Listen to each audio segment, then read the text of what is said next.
ಪಕ್ಷದ ಕಾನೂನು ಘಟಕದ ಅಧ್ಯಕ್ಷರಾದ ಹೊನ್ನಣ್ಣರವರ ನಾಯಕತ್ವದಲ್ಲಿ ಇವತ್ತು ನಾವು ಸಂವಿಧಾನದ ಪ್ರತಿಗಳನ್ನ ಹಂಚಿಕೆ ಮಾಡುವಂಥ ಒಂದು ಕಾರ್ಯಕ್ರಮವನ್ನು ಇಲ್ಲಿ ಮಾಡಿದ್ದೇವೆ. ವಿಶೇಷವಾಗಿ ಯುವ ವಕೀಲರಿಗೆ ಮತ್ತು ಸಾರ್ವಜನಿಕರಿಗೆ ಸಂವಿಧಾನದ ಪ್ರತಿಯನ್ನು ಕೊಟ್ಟು ಸಂವಿಧಾನದ ಬಗ್ಗೆ ಅವೇರ್ನೆಸ್ ಕ್ರಿಯೇಟ್ ಮಾಡುವಂಥ ಕಾರ್ಯಕ್ರಮವನ್ನು ಇವತ್ತು ಲೀಗಲ್ ಸೆಲ್ ವತಿಯಿಂದ ಮಾಡಿದ್ದೇವೆ. ಕಾರಣ ಇಷ್ಟೇ, ಏನು ಭಾರತ್ ಜೋಡೋ ಯಾತ್ರೆಯ ಮುಖಾಂತರ ಭಾರತದ ಜನರ ಮನಸ್ಸುಗಳನ್ನ ತಟ್ಟುವಂಥ ಕೆಲಸ ಏನು ರಾಹುಲ್ ಗಾಂಧಿರವರು ಮಾಡಿದ್ರು, ಮತ್ತು ಸಂವಿಧಾನ ಉಳಿಸಿ ಅಂತ ಅಂದ್ಬಿಟ್ಟು ಒಂದು ಅಭಿಯಾನವನ್ನು ಸನ್ಮಾನ್ಯ ರಾಹುಲ್ ಗಾಂಧಿರವರು ಕಾಂಗ್ರೆಸ್ ಪಕ್ಷದ ನಾಯಕರಾಗಿ ಮತ್ತು ಇಂಡಿಯಾ ಬ್ಲಾಕ್ ನಾಯಕರಾಗಿ ಮಾಡಿದ್ರು.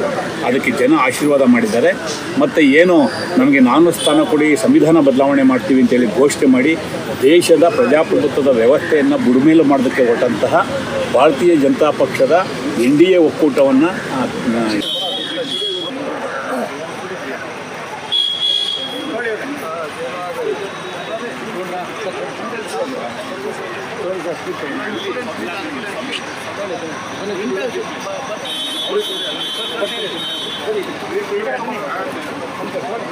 ಸಂವಿಧಾನದ ರಕ್ಷಕ ರಾಹುಲ್ ಗಾಂಧಿರವರಿಗೆ, ಕಾಂಗ್ರೆಸ್ ಪಾರ್ಟಿಗೆ,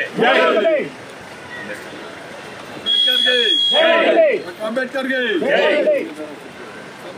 ಸಂವಿಧಾನ ಶಿಲ್ಪಿ ಡಾಕ್ಟರ್ ಅಂಬೇಡ್ಕರ್ಗೆ, ಮಹಾತ್ಮ ಗಾಂಧಿರವರಿಗೆ, ಕಾಂಗ್ರೆಸ್ ಪಾರ್ಟಿಗೆ, ಮಲ್ಲಿಕಾರ್ಜುನ್ ಖರ್ಗೆರವರಿಗೆ ನಡೆಯುವಂಥ ಹೋರಾಟದ ಚುನಾವಣೆ ಸಂದರ್ಭದಲ್ಲಿ ಅದರಲ್ಲಿ ಗೆಲುವನ್ನು ಸಾಧಿಸಿ ವಿರೋಧ ಪಕ್ಷದ ನಾಯಕರಾಗಿ ಆಯ್ಕೆಯಾಗಿರೋದನ್ನು ನಾವು ಇವತ್ತು ಸ್ವಾಗತ ಮಾಡ್ತೀವಿ, ಅವರ ಅಭಿನಂದನೆ ಸಲ್ಲಿಸ್ತಾ ಇದ್ದೀವಿ. ಮತ್ತು ಅದರ ಆಚರಣೆಯನ್ನು ಇವತ್ತು ಸಂವಿಧಾನವನ್ನು ಯುವ ವಕೀಲರಿಗೆ ಕೂಡ ವಿತರಣೆ ಮಾಡುವ ಮೂಲಕ ಆಚರಣೆಯನ್ನು ಮಾಡ್ತಾಯಿದ್ದೀವಿ. ಇವತ್ತು ಸಂವಿಧಾನಕ್ಕೆ ಗೌರವ ತರುವಂಥ ನಿಟ್ಟಿನಲ್ಲಿ ದೇಶದ ಸಮಸ್ತ ಜನತೆ ಚುನಾವಣೆಯಲ್ಲಿ ಮತದಾನದ ಮೂಲಕ ನಡ್ಕೊಂಡಿದ್ದಾರೆ. ಅವರಿಗೂ ಕೂಡ ನಾವು ಅಭಿನಂದನೆಯನ್ನು ಸಲ್ಲಿಸಲಿಕ್ಕೆ ಬಯಸ್ತಾ ಇದ್ದೀವಿ. ಭಾಳ ಮುಖ್ಯವಾಗಿ ಸಂವಿಧಾನವನ್ನು ಇವತ್ತು ನಮ್ಮ ಪ್ರಧಾನಿಗಳು ಕೂಡ ತಲೆ ಬಗ್ಗಿ ಅವರ ಪ್ರಮಾಣ ವಚನ ಸ್ವೀಕಾರ ಮಾಡುವಂಥ ಸಂದರ್ಭದಲ್ಲಿ ಅದಕ್ಕೆ ನಮನವನ್ನು ಸಲ್ಲಿಸಿ ಗೌರವವನ್ನು ತೋರಿಸಿದ್ದಾರೆ.